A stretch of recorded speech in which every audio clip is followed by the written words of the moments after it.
اعوذ باللہ من الشیطان الرجیم بسم اللہ الرحمن الرحیم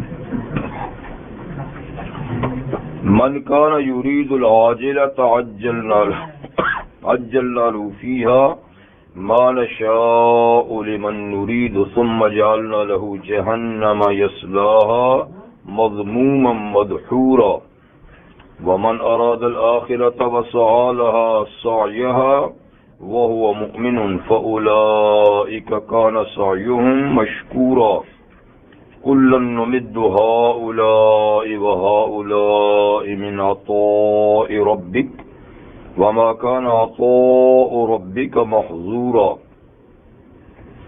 انظر كيف فضلنا بعضهم على بعض وللآخرة أكبر درجات وأكبر تفضيلا لا تجعل مع الله إلها آخر فتقعد مذموما مخذولا صدق اللہ العظیم۔ سورۃ الاسراء کی آیت نمبر 18 سے 22 تک آیات آپ کے سامنے تلاوت کی گئی۔ ان سے پہلی آیات میں ارشاد فرمایا گیا تھا کہ ہم نے نوح علیہ السلام کے بعد بہت سی قوموں کو ان کے جرائم اور گناہوں کی پاداش میں ہلاک کر ڈالا، اور اللہ تعالیٰ اپنے بندوں کی گناہوں سے باخبر اور دیکھنے والے ہیں۔ اب جو آیات کریمہ تلاوت کی گئی ہیں، اس میں ارشاد فرمایا جا رہا ہے کہ یہ قومیں جو ہلاک ہوئیں، انہوں نے دنیا کو مقصود بنا رکھا تھا اور آخرت انہوں نے بالکل فراموش کر دی تھی، بھول گئے تھے، نہ اس کا اعتقاد تھا اور نہ اس کے لیے کسی قسم کی انہوں نے تیاری کی، تو اس کا انجام یہی نکلا۔ تو اب آیات میں ارشاد فرماتے ہیں کہ ہمارا قاعدہ اور قانون یہی ہے کہ جو فقط دنیا چاہتا ہے اور دنیا مانگتا ہے، تو ہم اس کی منشا کے مطابق نہیں، اپنی مرضی کے مطابق جس کو جتنی دنیا دینا چاہتے ہیں مصلحت کی بنیاد پر اتنی دیتے ہیں۔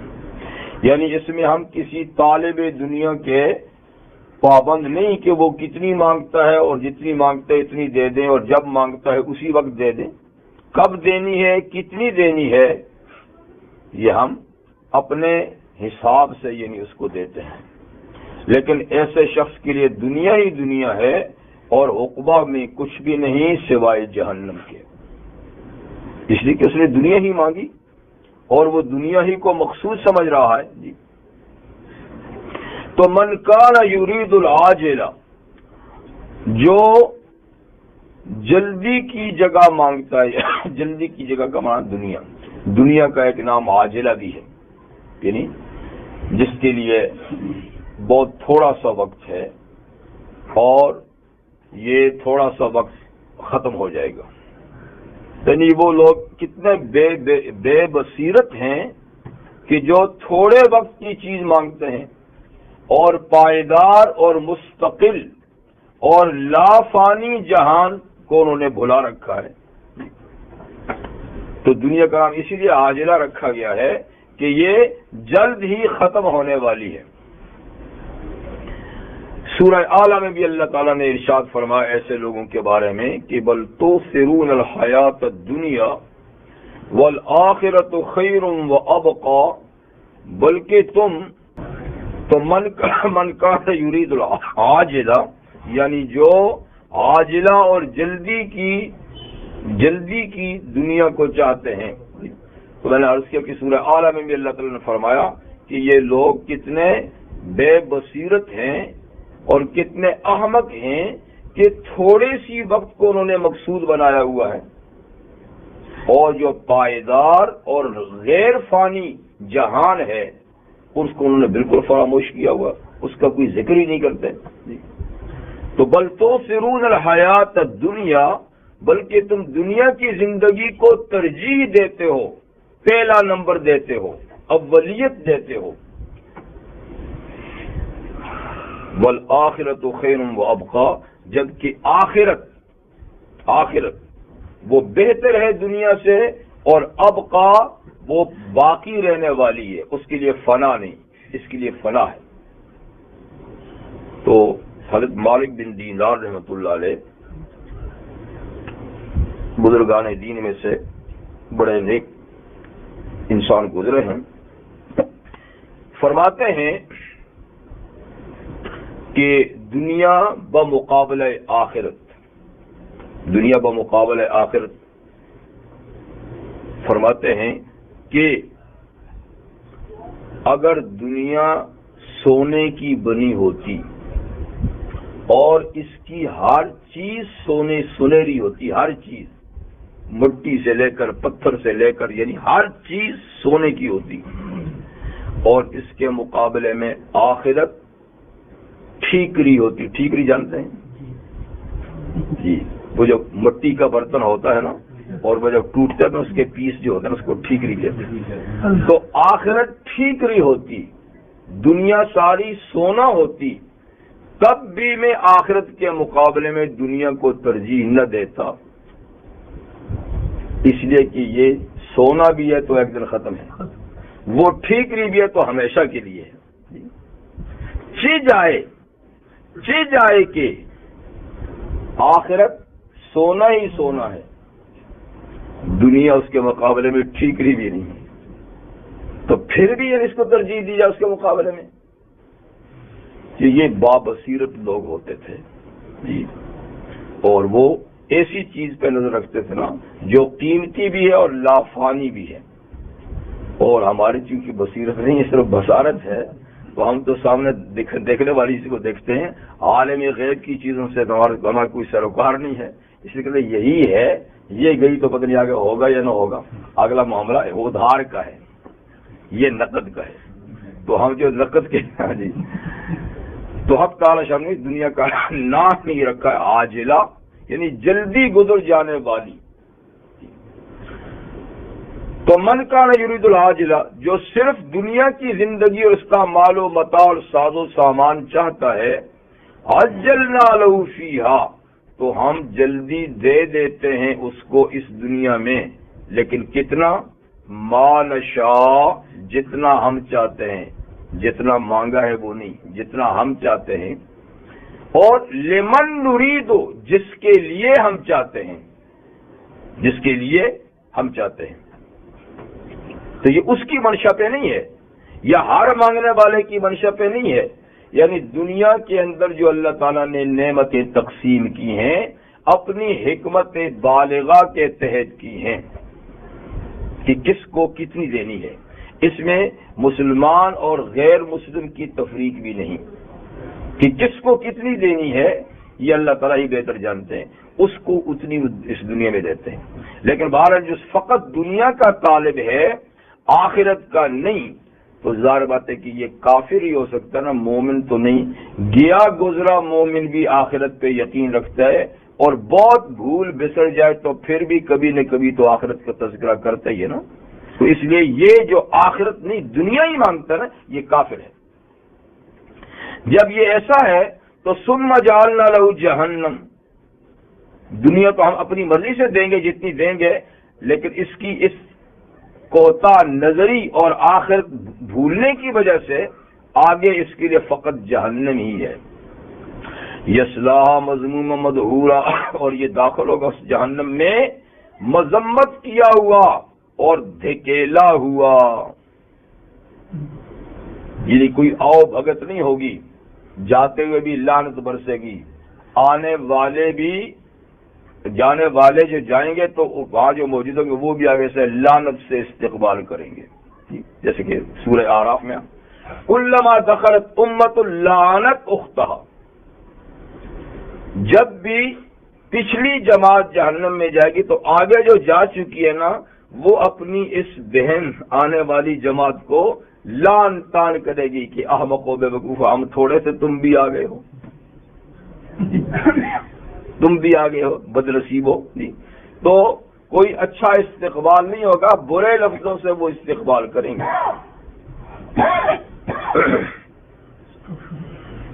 تو مذمومن یعنی مذمت کیے گئے، اور مدحورا دھکا دیے گئے، دھکیل کے ان کو جہنم میں ڈالیں گے، جہنم میں کون خوشی سے جائے گا؟ اس کے مقابلے میں ومن اراد الآخرۃ، جو آخرت کی زندگی کا ارادہ کرتا ہے اور چاہتا ہے، اور صرف چاہتا ہی نہیں، کیونکہ فقط چاہنے سے کیا ہوتا ہے جی، یعنی خیالی پلاؤ سے پیٹ بھرتا ہے، تو پھر تو ہمیں ادھر جانے کی ضرورت نہیں، یہیں خیال کر لیتا ہے، لیکن پیٹ بھرنے کے لیے ہمیں ادھر جانا پڑے گا نا جی۔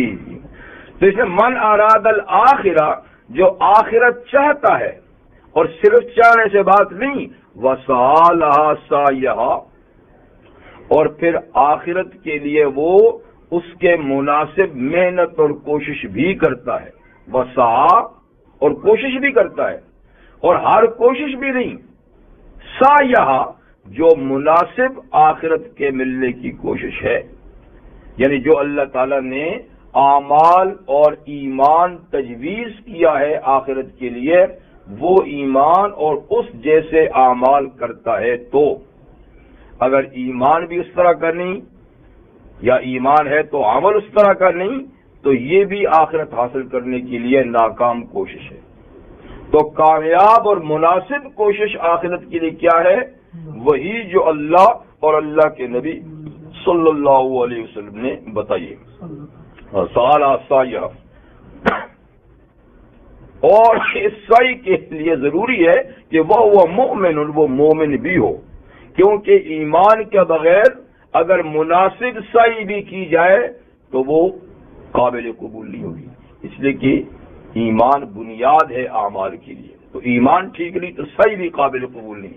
ایمان ٹھیک ہے لیکن سعی ہے، لیکن وہ سعی قرآن اور سنت اور اللہ اور رسول کے بتائے ہوئے طریقے کے مطابق نہیں، من گھڑت ہے، تو ایسی سعی قابل قبول نہ ہوگی۔ تو فَأُولَٰئِکَ کَانَ سَعْیُہُم مَشْکُورًا، یہ لوگ جو ہے نا، جو آخرت چاہتے ہیں اور اس کے لیے مناسب سرمایہ عمل، سرمایہ ایمان رکھتے ہیں، تو ان کی سعی مشکورہ قابل قدر ہوگی، یعنی ان کی سعی قبول ہوگی اللہ کے ہاں اور ضائع نہیں ہوگی۔ مشکور کا معنی ہوتا نا، یعنی اس کا لغوی معنی نا شکر کیا ہوا، تو اللہ تعالیٰ تو کسی کے عمل کا شکر نہیں، اللہ تعالیٰ کے شکر کا مطلب کہ اس کے عمل پہ پورا پورا بدلہ دینا، یعنی ان کی یہ سعی مشکور ہوگی اللہ کے نزدیک، یعنی مقبول ہوگی، اور اس سعی پہ ان کو کیا ملے گا؟ اجر ملے گا۔ امام ابو بکر جساس رحمۃ اللہ علیہ فرماتے ہیں کہ یہ جو کہا سعی لہا سعیہا، کہ آخرت چاہتا ہے، آخرت پر ایمان ہے اور اس کے لیے مناسب کوشش کرتا ہے، تو مناسب کوشش کہتے ہیں تین باتوں کے بغیر نہیں ہو سکتی۔ مناسب کوشش تین چیزوں کا نام ہے، جن میں سے پہلے نمبر کی چیز ہے ایمان کے علاوہ، اچھا ایمان تو شرط ہے نا، اس کے علاوہ مناسب کوشش میں پہلی شرط ہے کہ عمل میں نیت کی جائے۔ اگر کوئی عمل بغیر نیت کے کیا تو وہ عمل قابل قبول نہیں ہوتا، جیسے کہ فرمایا گیا کہ انما الاعمال بالنیات، کہ اعمال کے قبول ہونے کا مدار نیتوں پر ہے، تو عمل میں نیت کی جائے، کس کی؟ اللہ کی رضا اور خوشنودی کی، کہ یہ عمل میں اللہ کو راضی کرنے اور اس کو منانے کے لیے یہ عمل کر رہا ہوں جی، اور اس طرح بھی کہ اللہ تعالیٰ سے اس عمل پہ میں ثواب کی امید رکھتا ہوں، ثواب کی امید بھی ضروری ہے، کیونکہ نبی کریم صلی اللہ علیہ وسلم نے فرمایا من صام رمضان ایمانا و احتسابا، ٹھیک ہے، جس نے رمضان کے روزے رکھے ایمان اور احتساب کے ساتھ، احتساب کہتے ہیں ثواب کی نیت، ایمان اور پھر ثواب کی نیت سے، ایسے ہی جس نے قیام کیا رمضان کی راتوں میں ایمان اور احتساب کے ساتھ، جس نے قیام کیا لیلۃ القدر میں ایمان اور احتساب کے ساتھ، تو احتساب بھی ضروری ہے، اور یہ نیت بھی ہوتا ہے کہ اس عمل کو اللہ تعالیٰ کو راضی کرنے کے لیے کر رہا ہوں، اور اللہ سے اس پر اجر و ثواب کی توقع رکھتا ہوں۔ آپ کہیں گے یہ تو پھر لالچ بن گئی، لیکن یہ لالچ اللہ کے حکم سے ہے۔ اگر اللہ فرماتے ہیں کہ ثواب کی نیت کے بغیر عمل کرو تو بھی ہم کرتے کہ نہیں کرتے؟ ضرور کرتے، اس کا حکم ہے، لیکن اسی کا حکم ہے کہ تم ساتھ میں ثواب کی نیت بھی رکھو، اجر کی۔ تو اس لیے یہ جو لالچ کی جا رہی ہے ثواب کی تو اللہ کے حکم سے کی جا رہی ہے، اپنے نفس سے نہیں کی جا رہی۔ تو پہلی چیز کیا ہوئی؟ مناسب سعی کے لیے کہ نیت ہو، اور دوسری چیز وہ فرماتے ہیں کہ مناسب سعی میں یہ ہے کہ وہ ایمان کی بنیاد پر ہو، اور تیسری چیز یہ ہے کہ وہ مناسب سعی سنت کے مطابق ہو۔ تو نیت، ایمان، نیت اور عمل کا سنت کے مطابق ہونا، نبی کریم صلی اللہ علیہ وسلم کے طریقے کے مطابق ہونا۔ اگر ایمان ہے نیت نہیں کی تو بھی، ایمان ہے اور نیت بھی کی لیکن عمل سنت کے مطابق نہیں، تو نبی کریم صلی اللہ علیہ وسلم کے ارشاد ہے من عمل عملا، جس نے کوئی ایسا عمل کیا کہ جو ہمارے طریقے کے مطابق نہیں، فهو رد، وہ مردود ہے، وہ ناقابل قبول ہے، اس کو واپس کر دیا جائے گا۔ تو یہ تین چیزیں صحیح کے لیے ضروری ہے، ایمان، نیت اور یہ کہ سنت۔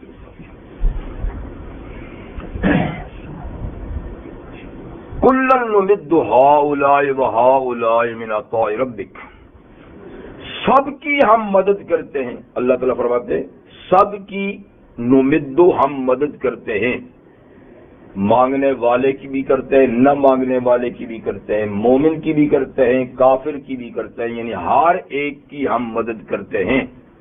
ہاؤلاء و ہاؤلاء، ان کی بھی کرتے ہیں، ان کی بھی کرتے ہیں، سب کی ہم مدد کرتے ہیں۔ اور یہ مدد من عطاء ربک، آپ کے رب کی عطا اور بخشش ہے، جو سب کے لیے عام ہے، دوست کے لیے بھی، دشمن کے لیے، مانگنے والے نہ مانگنے والے سب کے لیے برابر ہے اللہ کی۔ وما کان عطاء ربک محظورا، اور آپ کے رب کی عطا کسی سے بھی روکی ہوئی نہیں۔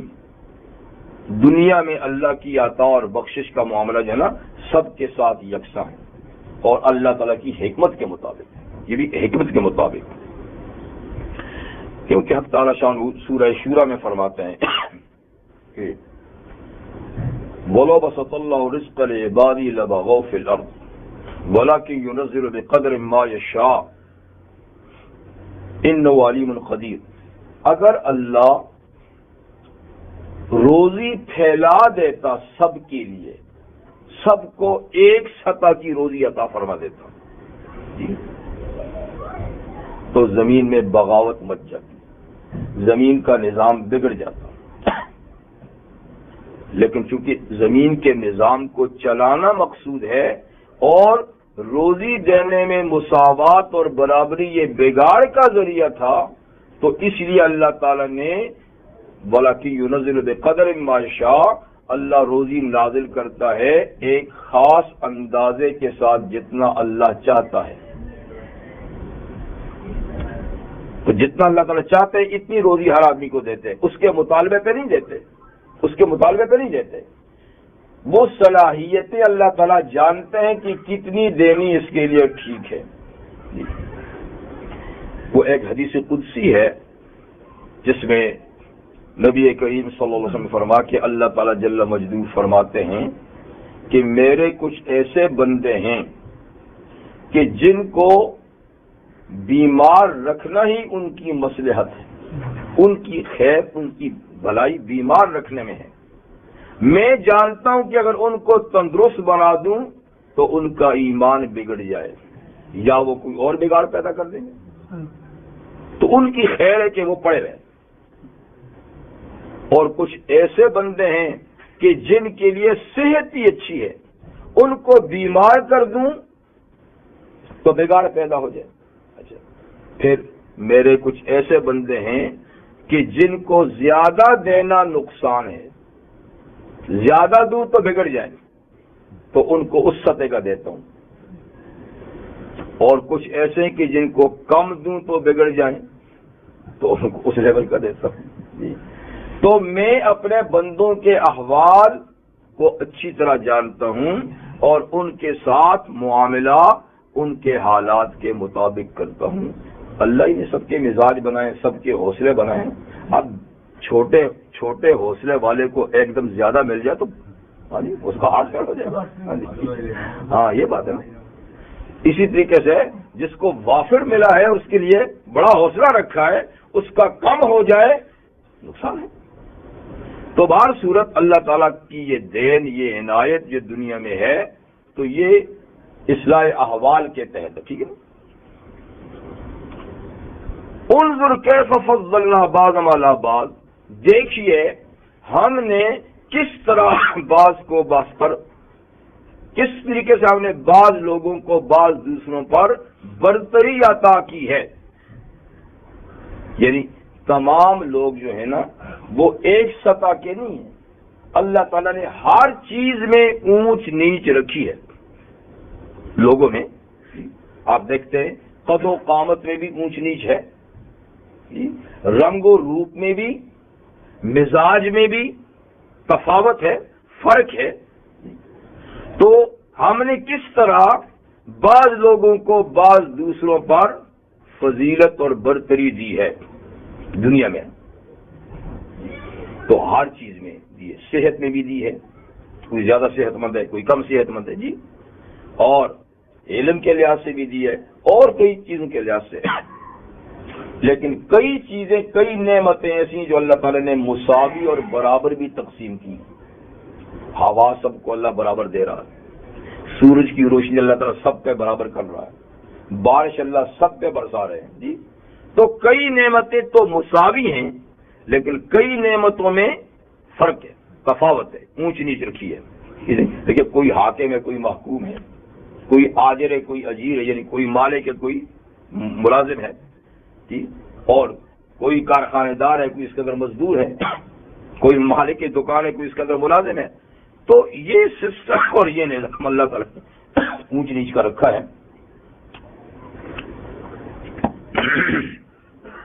تو دیکھیے کیسے ہم نے برتری کا معیار رکھا ہے بعض لوگوں کا بعض دوسروں پر یہ دنیا میں۔ لیکن ولل آخرت اکبر درجات و اکبر تفضیلا، آخرت کا معاملہ جب آئے گا تو اس کے اندر درجات اور اس کے اندر فرق مراتب دنیا کی نسبت سے کہیں زیادہ ہوگا۔ یہاں مراتب کا فرق لیول بہت کم ہے، لیکن آخرت کا جو لیول ہوگا نا وہ بہت عالی ہوگا۔ سمجھے بات نہیں؟ آخرت کا فرق جو ہے، درجات کا فرق بہت زیادہ ہوگا دنیا کے درجات کے لحاظ سے۔ نبی کریم صلی اللہ علیہ وسلم نے ارشاد فرمایا کہ جنت کے جو درجات ہیں، عالی اور اونچے درجے والے نیچے کے درجے والوں کو ایسے نظر آئیں گے جیسے کہ کوئی بلند ترین سیارہ زمین سے، زمین والوں کو نظر، سب سے اونچا سیارہ جیسے زمین والوں کو نظر آتا ہے نا، تو جنت میں اتنا تفاوت ہوگا، اتنا فرق مراتب ہوگا اوپر کے لیول والوں کا نیچے کے لیول والوں کا۔ اور یہ نیچے کے لیول والے بھی کوئی کم درجہ نہیں ہوں گے، لیکن پھر بھی عمل کے لحاظ سے اتنا فرق ہوگا، اتنا، جبکہ دنیا میں اتنا فرق تو نہیں ہے نا، دنیا میں اتنا فرق تو نہیں ہے نا، حاکم اور محکوم کا بھی جی، لیکن آخرت میں اتنا فرق ہوگا کہ اوپر کے درجے والے نیچے کے درجے والے جو ان کو دیکھیں گے جیسے کہ بہت بلندی پہ کوئی سیارہ ہو، لیکن یہ بھی اپنے آپ کو کمتر نہیں سمجھیں گے، اس لیے کہ اللہ تعالیٰ جب جنت میں بھیجیں گے اس کے مقام اور مرتبہ کے یعنی اس کے مقام میں، اس کے مرتبہ میں جب بھیجیں گے تو ہر آدمی اپنی جنت کو ہی سب کچھ سمجھے گا۔ وہ کہے گا کہ مجھ سے زیادہ اچھی جنت کسی کی نہیں ہے۔ یہاں تو رال ٹپک دیا کسی کا گھر دیکھ کر، مہمانی میں جاتا ہے کہ اوہ ماشاءاللہ یہ صوفے ہمارے گھر میں نہیں ہے، یہ ایسا گھر تو ہمارے گھر میں نہیں ہے۔ تو وہاں یقیناً اور واقعی فرق ہوگا. جی لیکن انبیاء کرام کا اور پھر نبی کریم صلی اللہ علیہ وسلم کا مقام تو سب سے بلند ہوگا نا. لیکن حضور نے فرمایا کہ مجھے بھی تم ایسے دیکھو گے جیسے کہ 14ویں کا چاند نیچے زمین سے دیکھتے ہو تو دیکھنے میں کوئی دھکا مک نہیں ہوتی نا, ہٹ بھائی میں نظر نہیں آ رہا. سب ہر آدمی اپنی جنت سے نظارہ کرے گا. اسی طریقے سے باقی جو ملاقاتی ہوں گے بڑی آسانی کے ساتھ جس وقت چاہے ملاقات ہوگی, لیکن اس کے باوجود ہر آدمی اپنی جنت پہ ہی مطمئن ہوگا اور وہ دوسری کی جنت کو دیکھ کر اس کے دل میں حسد نہیں پیدا ہوگا کہ اوہو یہ تو ایسا ہے اور یہ ایسا ہے. یہ ساری چیزیں, یہ ساری بیماریاں یہاں کی ہیں اور یہ بیماریاں اللہ تعالیٰ دلوں سے نکال دیں گے جب جنت پہ بھیجیں گے. اخوانا علی سرر متقابلین, وہاں ادنا و اعلیٰ تمام جنتی بھائیوں کی طرح مسیریوں پر آمنے سامنے بیٹھے ہوں گے اور کسی کو کسی سے کوئی کام نہیں ہوگا. بہشتاں جا کے آزار نباشت کسے رابا کسے کار نباشت. اب یہ کہ جنت کا حصول اور اس کے لیے بنیادی چیز کون سی ضروری ہے کہ جس کے بغیر جنت نہیں مل سکتی, اور وہ ہے اللہ کی توحید کا عقیدہ. کہ جو شخص مشرک ہے اس کا داخلہ جنت میں حرام ہے. حضرت عیسیٰ علیہ السلام کی زبانی اللہ تعالیٰ نے سورہ مائدہ میں فرمایا ہے کہ حضرت عیسیٰ نے فرمایا یا بنی اسرائیل کہ انہ من یشرک باللہ فقد حرم اللہ علیہ الجنہ ومأواہ النار. دیکھو جس شخص نے اللہ کے ساتھ کسی کو شریک ٹھہرایا, سیدھی سیدھی بات ہے کہ جنت اس پہ حرام کر دی ہے اللہ نے اور اس کا ٹھکانہ جہنم ہے. تو کفر اور شرک یہ دو ایسے گناہ اور جرم ہیں کہ جن کی سزا دائمی طور پہ جہنم ہے, ان کو نکلنا نصیب نہیں ہوگا. لیکن کفر شرک کے علاوہ بڑے سے بڑے گناہ وہ معاف کر دیے جائیں گے, سزا سے پہلے یا سزا کے بعد, لیکن معاف ہو جائیں گے. اور بالآخر عقیدہ توحید یہ انسان کو جنت میں پہنچا دے گا. من قال لا الہ الا اللہ دخل الجنہ, جس نے صدق دل سے لا الہ الا اللہ پڑھا ہے وہ جنت میں جا کے رہے گا, اس کے اندر جنت, اس کے لیے جنت کا داخلہ ہوگا. تو اس لیے اللہ تعالیٰ فرماتے ہیں کہ جنت سے محرومی جس چیز سے ہو سکتی ہے وہ یہ ہے کہ لا تجعل مع اللہ الہا آخر. اے مخاطب اللہ کے ساتھ کسی دوسرے کو معبود مت بنا, اللہ کے ساتھ کسی دوسرے کو الہ, معبود اور حاجت روا, مشکل کشا مت بنا. اللہ کا ساجی, اس کا شریک کسی دوسرے کو مت ٹھہرا. اس لیے کہ اگر یہ جرم تجھ سے صادر ہو گیا تو فَتَقْعُدَ مَذْمُومًا مَخْذُولًا, تو پھر بیٹھا رہے گا مذمت کیا ہوا اور ذلیل کیا ہوا. پھر عزت کا سوال ہی نہیں پیدا ہوتا کہ عزت کا مقام تجھے ملے گا. تو اس لیے عقیدہ توحید جنت میں داخلے کے لیے لازمی ہے, اور اس کے منافی عقیدہ والا وہ جنت میں کبھی بھی داخل نہیں ہوگا. تو اس بات کا یعنی خاص خیال رکھا جائے کہ لا تجعل مع اللہ الہا آخر فتقعد مذموما مخذولا. اب تک ان آیات مبارکہ میں سورہ اسراء کا بنیادی مسئلہ جو اللہ کی توحید کے عقیدے, نبی کریم علیہ السلام کے رسالت کے عقیدے, آخرت کے عقیدے اور قرآن کی صداقت کے عقیدے پر مشتمل تھا. تو یہ اب تک ان آیات میں اس کا بیان ہوا, اور اس پر مزید یہ کہ نبی کریم صلی اللہ علیہ وسلم کے سفر معراج کا بھی ذکر ہوا شروع میں, اور بنی اسرائیل کے ان کے کفران نعمت کی وجہ سے 2 دفعہ ان کی سزاؤں کا بھی ذکر ہو چکا. ٹھیک ہے, اور آگے بھی مسئلہ ذکر ہوگا, لیکن میں نے شروع صورت میں عرض کیا تھا کہ اس صورت کا ایک مرکزی مضمون منشور اسلام ہے, دستور اسلام کہہ سکتے ہیں یا منشور اسلام کہہ سکتے ہیں, کہ اسلامی معاشرہ ایک مسلم معاشرے کے اصول اور دستور اور اس کے منشورات کیا ہیں. یعنی وہ کون سے اصول اور کون سے اعمال ہیں جو ایک مسلم معاشرے کی بنیاد ہیں اور ان پہ ہی ایک مسلم معاشرہ تعمیر ہو سکتا ہے. یا پھر دوسرے لفظوں میں یہ کہہ سکتے ہیں کہ اسلامی معاشرے کا دوسرا نام کیا ہے؟ اللہ کی خلافت. تو خلافت اسلامی کے بنیادی اصول کیا ہے؟ تو اگلے 2 رکوعوں میں اللہ تعالیٰ 15 اصول بیان فرماتے ہیں کہ یہ 15 اصول یہ بنیاد ہیں اسلامی معاشرے کے، اور جس معاشرے کی تعمیر ان اصولوں پر ہے وہ اسلامی معاشرہ کہنے کا مستحق ہے، اور جس کی بنیادیں ان پہ نہیں ہیں وہ اسلامی معاشرہ نہیں کہلا جا سکتا. مسلمانوں کا معاشرہ تو آپ کہہ سکتے ہیں پر اسلامی معاشرہ اس کو نہیں کہہ سکتے.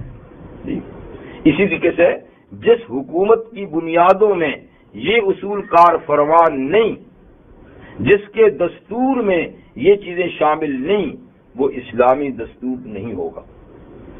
تو اب 15 اصول ہیں جو یہاں سے اللہ تعالیٰ اس کو بیان فرماتے ہیں جس پہ ہماری معاشرے کی تعمیر اور ترقی ہو سکتی ہے.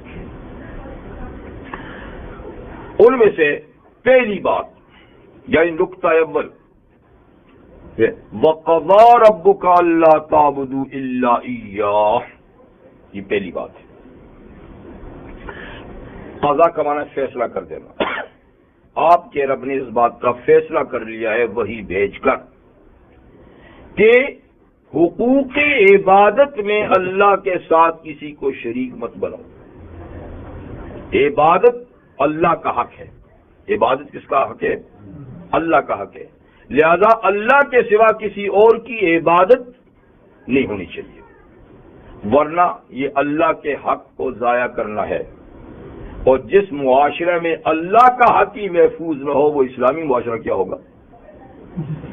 جی جس معاشرے میں اللہ کا حق محفوظ نہیں، غیروں کو سجدے کیے جا رہے ہیں، غیروں سے دعائیاں دی جا رہی ہیں، ان سے مانگا جا رہا ہو، اور جس معاشرے میں غیر کو عالم الغیب سمجھا جا رہا ہو، قادر سمجھا جا رہا ہو، اور جس معاشرے میں غیروں کو خوش کرنے کے لیے نظر اور نیاز دی جا رہی ہو، تو اللہ کا حق پامال ہوا کہ نہ ہوا؟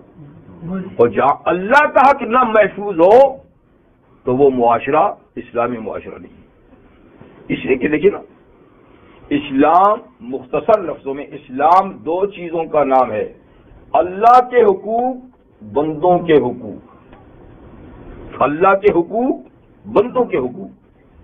اگر اللہ کے حقوق بھی پورے ہو رہے ہیں، بندوں کے حقوق بھی پورے ہو، تو یہی اسلام ہے. تو اس لیے سب سے پہلے نمبر پہ اللہ کے حقوق ہیں. عام طور پہ تو لوگوں میں مشہور ہے نا کہ بندوں کے حقوق کا زیادہ خیال رکھو، وہ اور بات اور لحاظ سے ہے. یہ نہیں کہ بندوں کے حقوق اللہ کے حقوق سے مقدم ہے، نہیں، پہل اور اولیت اللہ کے حق کو حاصل ہے، بندوں ثانوی.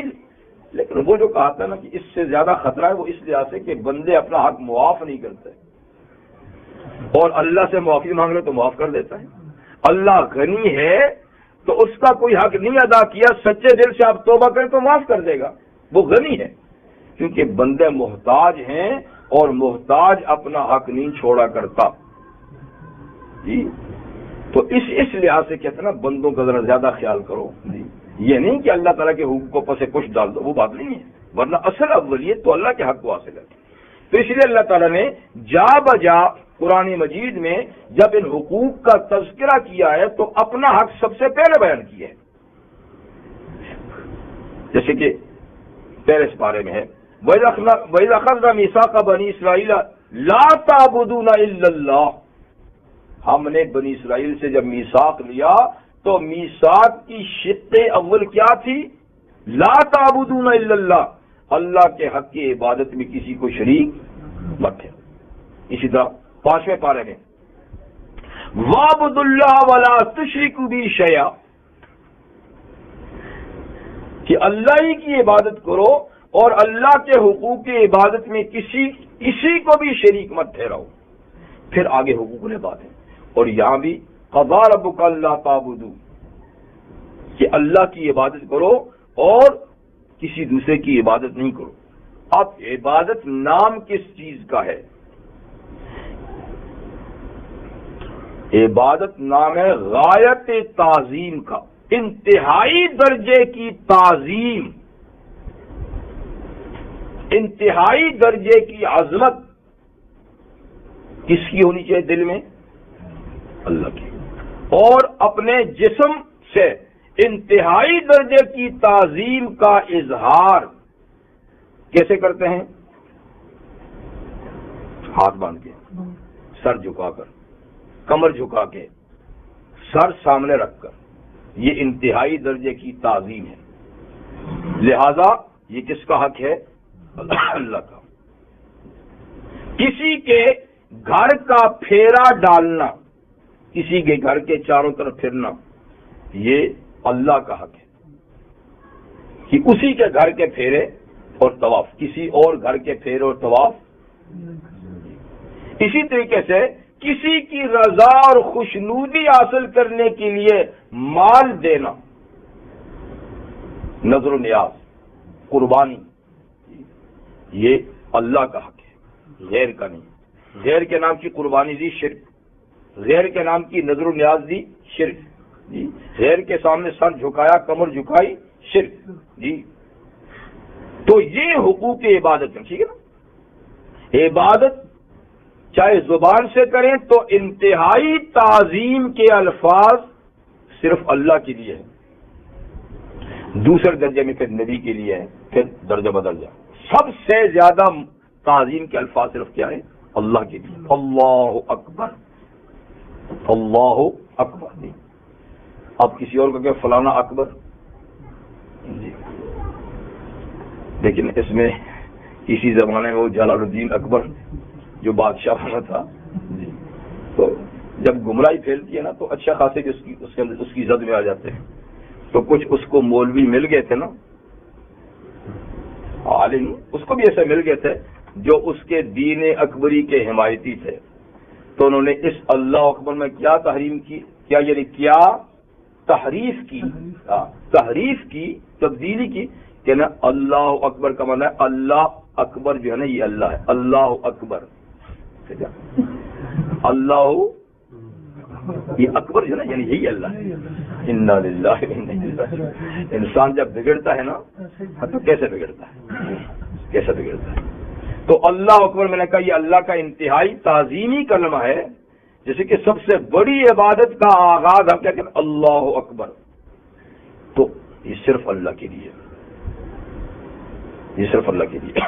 تو زبان سے سب سے زیادہ تعظیم کے کلمات، جسم سے یعنی سب سے زیادہ تعظیم کے حرکت، اور مال کسی کی خوشنودی کے لیے دینا، یہ کیا ہے؟ یہ عبادات ہے. تو اسی طریقے سے عقیدے میں جی کہ اللہ جیسا کسی کو سمیع، بصیر، اللہ جیسا کسی کو قادر، علیم سمجھنا، تو یہ کیا ہے؟ یہ عقیدے کا شرک ہے. تو عقیدے کا شرک ہو یا عملی شرک ہو، یہ توحید کے منافی ہے. تو اللہ کا پہلا حق کیا ہے کہ عبادت صرف اسی کی کرو. جس معاشرے میں یہ محفوظ نہیں وہ اسلامی نہیں. ہمارے معاشرے میں ہے محفوظ اللہ کا یہ حق، کھلم کھلا شرک ہو رہا ہے. ہاں جی، اور کسی کے کان پہ جوں تک نہیں رنگتی کیا ہو رہا ہے، کسی کو پتہ نہیں کہ کیا ہو رہا ہے، اور اللہ کے حق کی کیسے پامال کیا جا رہا ہے. جس معاشرے میں اللہ کا حق محفوظ نہ ہوگا وہ اسلامی نہیں. وہ کیسے اللہ کی رحمت وہاں پر نازل ہوگی؟ اس کے بعد وَبِالْوَالِدَيْنِ احسان، میں نے کہا اسلام دو حقوق کا نام ہے، حقوق اللہ، حقوق العباد. تو حقوق العباد یعنی مخلوق اور بندوں کے حق میں سب سے پہلا حق ماں باپ کا ہے. پہلا حق کس کا ہے؟ ماں باپ کے. اس لیے قرآن مجید نے جب بھی حقوق کی بات ہوئی تو پہلے اللہ نے اپنے حق متصل پھر ماں باپ کے حق کو ذکر کیا. اس کی سیدھی بات یہ ہے کہ ماں باپ سے زیادہ اللہ کے بعد بندے کا محسن کوئی دوسرا نہیں ہے جی. یعنی تخلیق میں بھی اگر خالق حقیقی وہ ہے تو تخلیق کا ذریعہ تو ماں باپ ہے مجازی لحاظ سے تخلیق کا.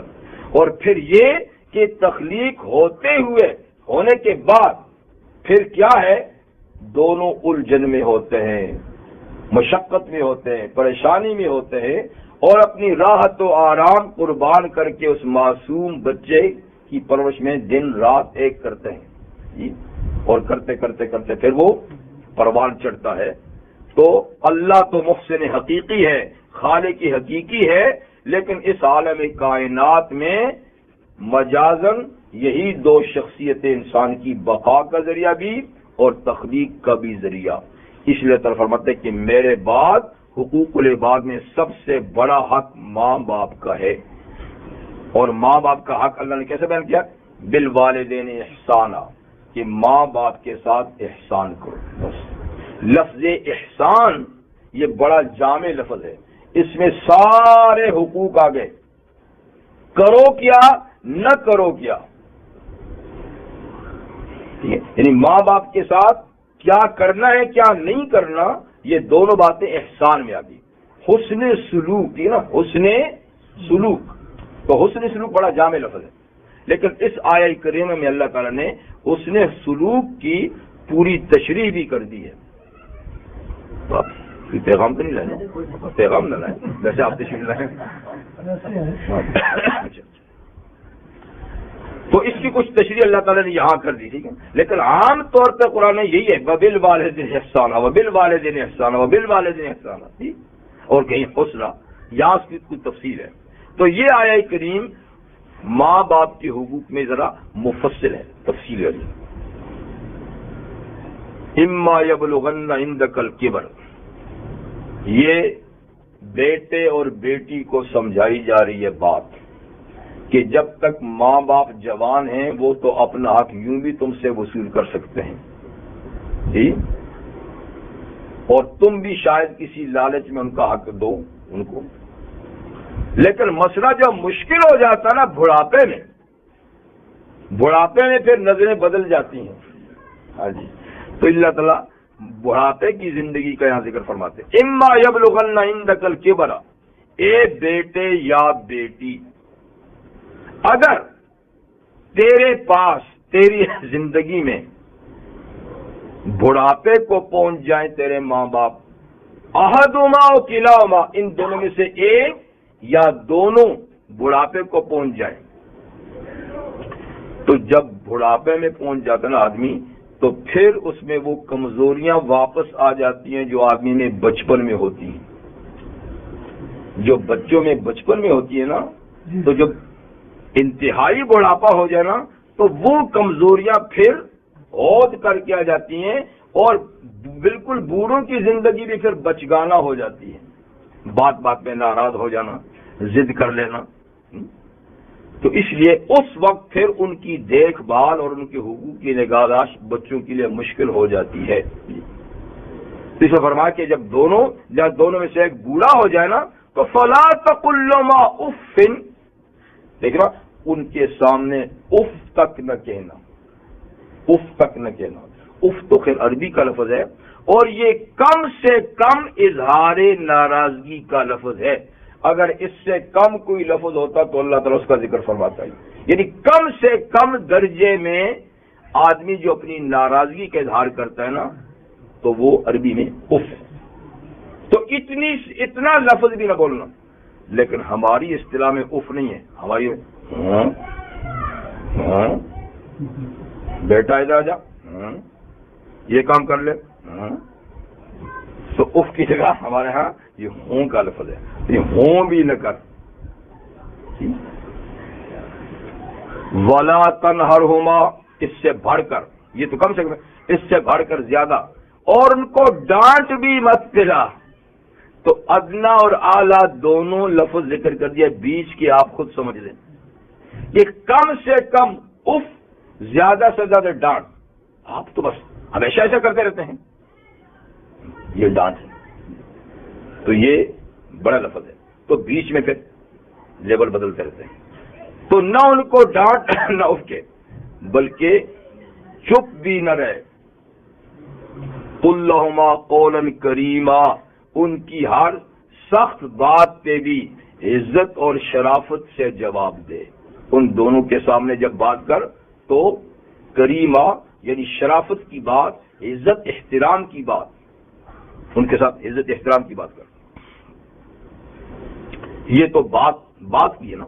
اچھا، اس کے علاوہ عملی طور پہ وَخْفِضْ لَهُمَا جَنَاحَ الذُّلِّ مِنَ الرَّحْمَةِ، اور جھکا کر رکھ ماں باپ کے سامنے جناح الذل، عاجزی کے پر. تو نہیں ہمارے پاس. عاجزی کے پر کا مطلب یہ ہے کہ جیسے پرندہ پر سکیل لیتا ہے تو عاجز بن جاتا ہے. جی، تو یعنی ان کے سامنے عاجزی کا اظہار کر، ماں باپ کے سامنے اپنے آپ کو عاجز سمجھ اور عاجزی کا اظہار کر. اکڑ نہیں دکھا، بلکہ کچھ بھی ہو جائے جھک کر رہے. اور یہ جھکاؤ بھی اوپر سے نہ ہو، من الرحمہ، دل کی مہربانی کے ساتھ. دل بھی جھکا ہو، جسم بھی جھکا ہو. یعنی کہ دل میں تو اکڑ ہے، اوپر دکھانے، لوگوں کو دکھانے کے لیے تھوڑا جھکا، یہ بڑا اچھا بچہ ہے ماشاءاللہ، جھکا ہوا تھا، لیکن دل سے نہیں جھکا. فرمایا من الرحمہ، دل کی مہربانی کے ساتھ ظاہر اور باطن میں ماں باپ کے سامنے جھکاؤ اختیار کر. اور اتنی سی بات پہ بھی بس نہیں. وَقُلْ رَبِّ ارْحَمْهُمَا كَمَا رَبَّيَانِي صَغِيرًا، اور ان کے لیے دعا بھی کرتا رہے. اور دعا ان لفظوں میں کر کے، اے میرے رب ان دونوں پر رحم کر. کما ربیانی صغیرہ، جیسے بچپن میں انہوں نے میری پرورش کی تھی اور مجھ پہ اپنے آرام اور سکھ کو قربان کیا تھا، تو آج یہ اس حال میں ہیں، تو آپ ان پر ایسا ہی رحم کر جیسے یہ مجھ پہ رحیم اور کریم رہے ہیں بچپن میں. تو ان لفظوں سے ان کے لیے دعا بھی کرے اور دل اور جسم سے جھکا بھی رہے اور زبان سے بھی باعزت، شرافت اور ادب کے کلمات کہے، اور کبھی سختی کے کلمات نہ ہلکے نہ زیادہ ان کے سامنے کہے، خاص طور پہ یعنی بڑھاپے کے زمانے میں. یہ ہیں آداب اور یہ ہیں حقوق. اس کے علاوہ اور بہت سارے حقوق ہیں. مالی حقوق میں یہ ہے کہ ماں باپ کو مال کی ضرورت ہو تو ان پہ اپنا مال خرچ کرے. اگر ضرورت ہو تو ان کا اتنا بھی حق ہے کہ وہ بیٹوں سے طلب کر سکتے ہیں، بلکہ نہ دیں تو بغیر اجازت کے بھی ضرورت کے مطابق ان کا مال لے سکتے ہیں، اتنا بھی حق ہے. نبی کریم صلی اللہ علیہ وسلم کی خدمت میں ایک نوجوان باپ کی شکایت لے کر گیا کہ بس جی مجھ سے پیسے مانگتے ہیں، مجھ سے یہ مانگتے ہیں. تو حضور نے اس کو کہا میاں انت و مالک لابیک، شکر کر پیسے مانگتے وہ تجھے مانگے تو بھی ہاں، تو اور تیرا مال ہے ہی تو تیرے باپ کے ہیں. اس کی شکایت کی کون سی بات ہے؟ تو اور تیرا مال ہے ہی تو تیرے باپ کے ہیں. تو بہرحال اتنا حق بھی ہے کہ ضرورت مند ہوں اور اولاد نہ دے تو ضرورت کے مطابق بن پوچھے بھی لے سکتے ہیں.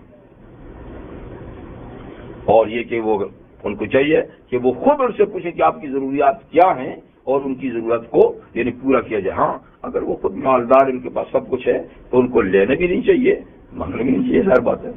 لیکن پھر بھی ہدیہ تحفہ کبھی کبھار تعلق کے لیے، خوشنودی کے لیے وہ سلسلہ جاری رہے. جی تو بہرحال یہ اللہ تعالی نے دوسرا اصول اسلامی معاشرے کا بیان فرمایا کہ جس معاشرے میں ماں باپ کا احترام نہیں وہ بھی اسلامی معاشرہ نہیں، جس میں اللہ کا حق محفوظ نہیں وہ بھی اسلامی نہیں، جس میں ماں باپ کے حقوق محفوظ نہیں وہ بھی اسلامی معاشرہ نہیں کہلایا جا سکتا. اب کہاں یہ بات اور کہاں ہمارے معاشرے کو دیکھیے جی، ماں باپ کی پٹائیاں بھی کر لیتے ہیں جی، ماں باپ کو گالی گلوچ بھی دے دیتے ہیں، اور ایسے ناہنجار بھی ہیں کہ قتل تک بھی کر دیتے ہیں. تو ایک واقعہ ہے پنجاب کا کہ ایک میلے میں ایک نوجوان نے اپنی ستیلی ماں کو 800 روپے میں بیچ بھی دیا تھا. ستیلی ماں, پتہ نہیں کتنے واقعات ہوں گے, ہمارے علم میں نہیں ہیں. تو اس معاشرے میں یعنی ماں باپ کے ساتھ یہ سلوک ہو رہا ہے, گالی گلوچ تک ہو رہا ہے, سب کچھ ہو رہا ہے, مار پیٹ ہو رہی ہے, یہ قتل و غارت تک بات ہو جاتی ہے.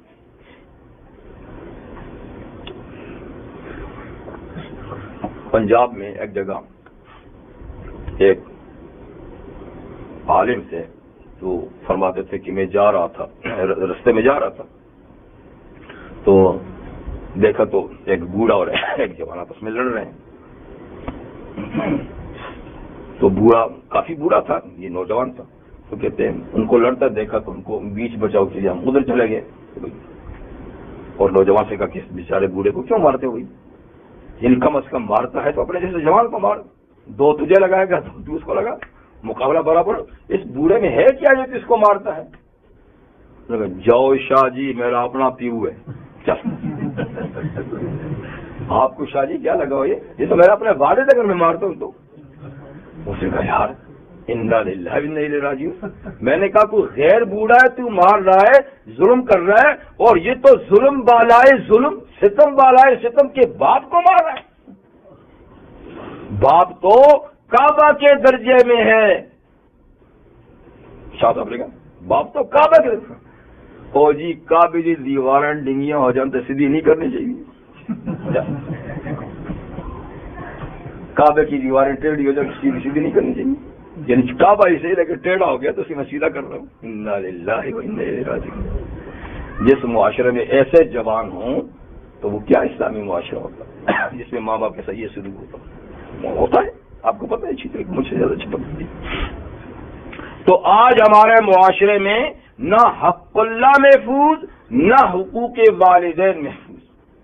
تو جو 2 باتیں بنیادی ہیں دونوں میں سے ایک بھی محفوظ نہیں ہے, تو اسلامی معاشرہ کہاں ہوگا؟ اور جس ملک میں اللہ کے لیے قانون سازی نہ کی جائے, اللہ کے حقوق کو تحفظ کے لیے, وہ قانون کیا اسلامی ہوگا؟ اور جس آئین و دستور میں ماں باپ کے لیے بھی ایسی شرط نہ رکھی جائے, وہ دستور کیا اسلامی ہوگا؟ یہ اسلامی دستور کی بنیادیں بتائی جا رہی ہیں کہ اسلامی معاشرہ, ایک اسلامی ملک, اسلامی قانون اس وقت تک اسلامی نہیں ہو سکتے جب تک کہ یہ چیزیں اس میں شامل نہ ہوں. اور آج کہاں شامل ہے؟ ربکم اعلم بما فی نفوسکم, یہ تو تم کرو کہ دل کی گہرائی سے ان کے لیے دعا کرو, دل سے ان کے لیے نرم بنو. باقی بات یہ کہ تمہارا رب خوب جانتا ہے اس چیز کو جو تمہارے دلوں میں ہے. دلوں میں نرمی ہے یا نہیں, دل میں احترام ہے یا نہیں, دل میں ادب ہے یا نہیں, یہ تو اللہ ہی کو پتہ ہے. ان تکونوا صالحین, اگر تم نیک ہوگے, اگر تم نیک ہوگے, اور نیکی وہی ہے نا جو دل, قلب اور قالب دونوں سے نیک ہو, ظاہر اور باطن دونوں سے نیک ہو. اگر تم نیک ہوگے تو فَإِنَّهُ كَانَ لِلْأَوَّابِينَ غَفُورًا, اللہ تعالیٰ اپنی طرف رجوع کرنے والوں کو بخشنے والے ہیں. جو اللہ کی طرف رجوع کرتے ہیں اور ان سے کمی کوتاہی ہو جائے تو اللہ تعالیٰ اس کو یعنی بخش دیتے ہیں. اور جو صالحین ہوتے ہیں وہ اوابین ہوتے ہیں, جو صالحین ہوتے ہیں وہ اوابین ہوتے ہیں, اور جو اوابین ہوتے ہیں اللہ ان کو بخش دیتے ہیں ان کے چھوٹے موٹے گناہ. جی